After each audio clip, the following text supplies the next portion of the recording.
দেড় যুগের ফ্যাসিবাদী বিরোধী আন্দোলন শেষে আমরা আবার একটা নব গণতন্ত্রকে নতুন করে প্রতিষ্ঠার একটা সুযোগ পেয়েছি। প্রতিষ্ঠার জন্য আমাদেরকে উদ্বুদ্ধ করেছেন, আমাদেরকে অনুপ্রেরণা জুগিয়েছেন।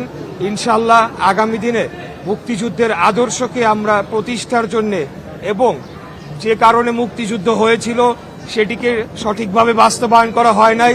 ৭১-এর পরেই আমরা শুনতে পেয়েছি এবং আমাদের বীর মুক্তিযোদ্ধাদের মুখে জেনেছি যে একটা ভয়াবহ দুঃশাসন এবং একদলীয় শাসন জাতির ঘাড়ে চাপিয়ে দেওয়া হয়েছিল।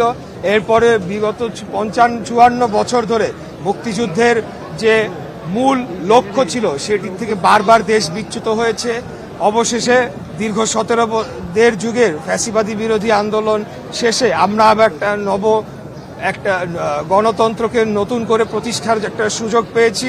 মুক্তিযুদ্ধের মূল লক্ষ্য চেতনাকে আমরা বাস্তবায়ন করে বাংলাদেশকে একটা স্বাধীন, সার্বভৌম এবং একটি গণতান্ত্রিক রাষ্ট্র হিসাবে প্রতিষ্ঠার জন্য আমরা মুক্তিযুদ্ধকে বুকে ধারণ করে আগামী দিনে এগিয়ে যাব ইনশাআল্লাহ।